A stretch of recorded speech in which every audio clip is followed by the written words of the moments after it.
सियासी माहौल फिर गर्म होता जा रहा है और अब की बार तहरीक इंसाफ और इमरान खान वो तो अपना हिस्सा इसमें डाल ही रहे हैं और मौलाना फजलुर रहमान कूद पड़े हैं और ये मामला अब आगे बढ़ता नजर आ रहा है। अस्सलाम वालेकुम नाजरीन, मैं हूं अहमद मंसूर। सियासी माहौल फिर गर्म होता जा रहा है और अब की बार तहरीक इंसाफ और इमरान खान वो तो अपना हिस्सा इसमें डाल ही रहे हैं और उन्होंने तो एक मुसलसल एक अमल शुरू किया हुआ है सियासत को ना करने का और तसादम की राह ली हुई है। उसका तो जो असर सियासी मंजरनामे पे होना है वो हो ही रहा है।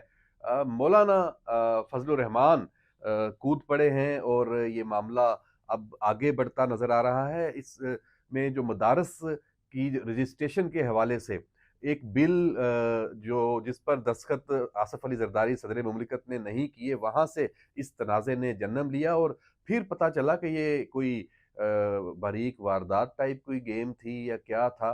क्योंकि इसमें अब जो उलमा कराम हैं और इस इशू से मुंसलिक जो दीगर फरीकैन हैं उनकी जो राय सामने आ रही है और इसके जो मामलात माजी में जो थे मदारस की रजिस्ट्रेशन के हवाले से और कानून साजी के हवाले से वो अब जो सामने आए हैं, तो पता तो ये चला है कि इसमें मौलाना फजलुर रहमान मदारस की जो एक ताकत है उसको अपनी सियासी ताकत में वो बदस्तूर कायम रखना चाहते हैं।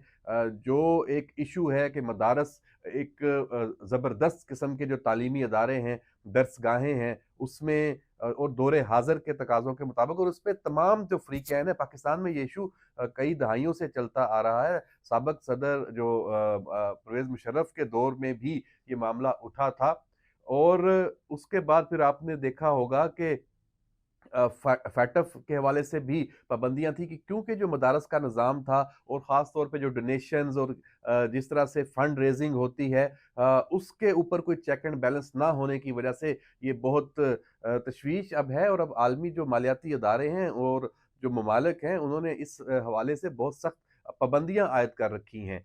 तो पाकिस्तान बड़ी मुश्किल से फैटफ की जो ग्रे लिस्ट से निकला था। फिर 2019 में एक अंडरस्टैंडिंग हुई थी जो उलमा कराम हैं, जो मदारस के जो बोर्ड्स हैं उनके माबैन और वजारत तालीम के माबैन, और ये कोई और जमात नहीं थी उस वक़्त बरसर इक़्तिदार, उस वक़्त तहरीक इंसाफ थी। उसमें फैसला किया गया था कि जो नेशनल एक्शन प्लान के तहत जिस तरह से मदारस की रजिस्ट्रेशन का अमल भी होगा और उनको रेगुलराइज किया जाएगा, उस पे सब फरीक मुत्फिक थे।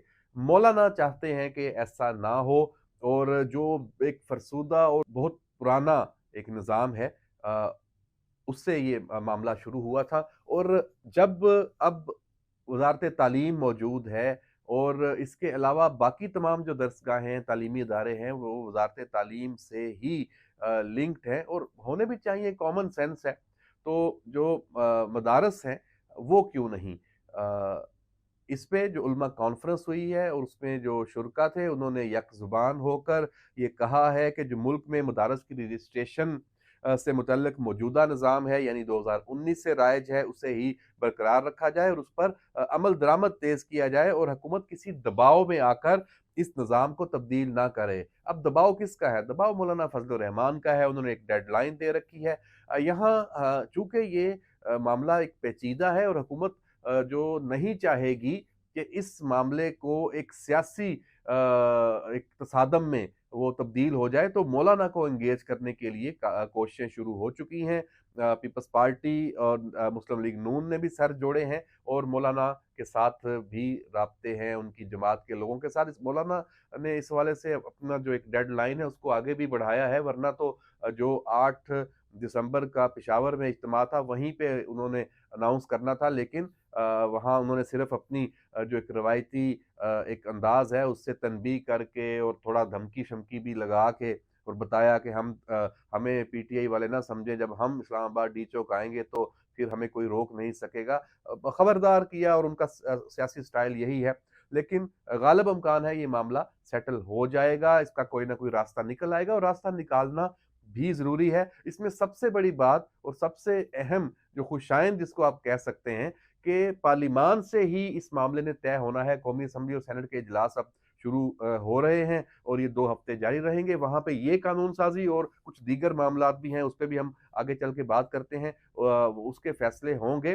तहरीक-ए-इंसाफ इस मदारस वाले मामले में मुस्लिम लीग नून और पीपल्स पार्टी के साथ सेम पेज पे है, मौलाना के साथ खड़ी नहीं है। बैरिस्टर गौहर जो चेयरमैन पीटीआई हैं, उनका इस हवाले से कैटेगोरिकली एक बयान सामने आ चुका है। हाँ, अडयाला से कुछ नया सामने आ जाए तो कुछ कह नहीं सकते, क्योंकि इमरान खान को तो सूट करता है मौलाना का ये वाला रवैया जो हुकूमत वक्त के लिए एक धमकी आमेज रवैया है और उसको चैलेंज करने का एक रवैया है। और इमरान खान ने जो फाइनल कॉल दी है उसमें उन्होंने अतवार, जो अगला अतवार है, यानी कि समझे कि भी 6 दिन और उसमें बाकी हैं, उस तक वो ले गए हैं। और इस फाइनल कॉल का हम पहले भी जिक्र कर चुके हैं कि इस हवाले से उनकी अपनी पार्टी के अंदर बहुत ज़्यादा तशवीश पाई जाती है और उनके रहनुमा इमरान खान को समझाने की कोशिश भी कर रहे हैं। गो कि ये एक बेसूद कोशिश है और गालबन इस कोशिश का अभी एक पहला जवाब मिल भी चुका है कि खान ने उन्हें कहा है कि भाई तुम सब चुप करो, जो मैंने कह दिया है वो कह दिया है और जिसको मेरा ये फैसला पसंद नहीं है वो छोड़ के चला जाए। उनका तो हमेशा से यही तरीका कार रहा है, अपनी जो कमांड है उस पे वो कॉम्प्रोमाइज़ नहीं करते। जो वो खुद कह दें, वो स्याह है, सफ़ेद है, दिन है, रात है, वो जो कह दें सबको मानना पड़ता है और अभी भी ऐसा ही होगा। इमरान खान ये डेडलाइन क्यों दे रहे हैं? आप अगर देखें तो इमरान खान ने माज़ी में जितनी भी डेडलाइन्स दी हैं या कोई एक्शन किया है, कोई एहतजाज की कॉल दी है, कोई पुरतशद्दुद जो माहौल है मुल्क में बनाने की कोशिश की है, तो उसके पीछे कोई ना कोई अहम वाक़या जुड़ा होता है। अभी ये जो कॉल है, इसके पीछे क्या वाक़या है? जनाब, हम आपको खबर दे रहे हैं, इसके पीछे ये वाक़या है कि इमरान खान के पास मालूमात मौजूद हैं। उसे मालूम है कि अगले चंद दिनों में क्या होने वाला है।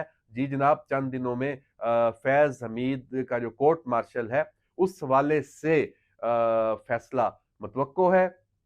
और जब आप फैज़ हमीद का जो कोर्ट मार्शल उसके फैसले की बात करते हैं, तो बराह रास्त इमरान खान की अपनी ज़ात उसके साथ मुंसलिक है। और जो फैज़ हमीद के खिलाफ तो जो कार्रवाई होगी, जो सज़ा सुनाई जाएगी, जो माहिरीन बता रहे हैं, जो चार्जेस हैं, जो एविडेंस सामने हैं उसमें, तो उसके साथ-साथ इमरान खान भी बहुत बुरी मुश्किल में आने वाला है और उसे पता है कि जो मेरी बाकी मुश्किलात हैं, उसमें सबसे बड़ी मुश्किल ये वाला कट्टा है जो ये खुल गया, तो और ये खुलने जा रहा है, ये उसे पता है। इसीलिए वो ये फाइनल कॉल, ताकि वो अपने जो कारकुनान जो अभी तक उसकी बात के लिए हर सब कुछ करने पे तैयार हैं और ख़ास तौर पे खैबर पख्तूनख्वा से इमरान खान को अभी भी उम्मीद है कि जब ये मिलिट्री कोर्ट्स के हवाले से कोई इसमें पेशरफ्त होती है, ये मुकदमा कोई इसमें गद्दारी का, बगावत का कोई और संगीन दफ़ा भी लगती है और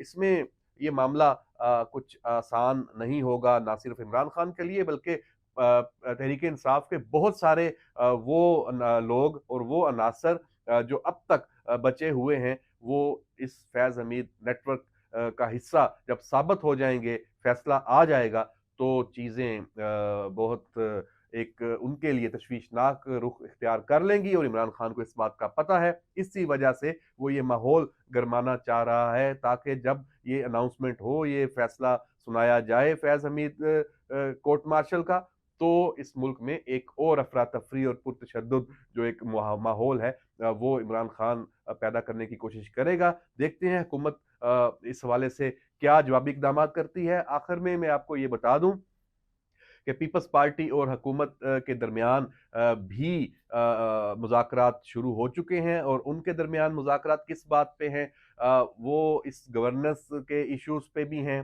और जो पीपल्स पार्टी के तहफ़्फ़ुज़ात हैं, ख़दशात हैं कि नून लीग ने सबकी मदद के साथ तो हुकूमत पाई है, इक़्तिदार पाया है, लेकिन हमें वो भूल चुके हैं, ना हमारे काम हो रहे हैं और ना जो हमारे साथ वादे थे वो पूरे हो रहे हैं। ख़ास तौर पर पंजाब में, खैबर पख्तूनख्वा में तो चलें उनकी हुकूमत नहीं है, तहरीक इंसाफ की है, वफाक और पंजाब में ख़ास तौर पे। तो ये जो इश्यूज़ हैं, ये पॉलिटिकली ये पीपल्स पार्टी के लिए बहुत अहम है और नून लीग इसहाक डार लीड कर रहे हैं और पीपल्स पार्टी की तरफ से तो बिलावल ने पूरी एक कमेटी बना रखी है। तो उनका इजलास है और अब कौमी असम्बली का इजलास होना है कल, तो जब आप देख रहे होंगे तो उस वक़्त आप समझ लेंगे कि आज ये इजलास होना है, तो उसमें भी पेशरफ़्त एक तो मदारस के कानून के हवाले से, दूसरा तहरीक-ए-इंसाफ के मुस्तकबिल के हवाले से। वहाँ तहरीक-ए-इंसाफ कैसी नज़र आएगी, अभी जो पार्लिमान का इजलास होगा, ये भी हमें ये बताएगा कि क्या तहरीक-ए-इंसाफ एक सियासी जमात के तौर पे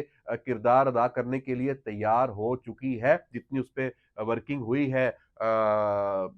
कुछ मार के समझाया गया, कुछ प्यार से समझाया गया, तो देखते हैं उसका कुछ असर होता है या नहीं।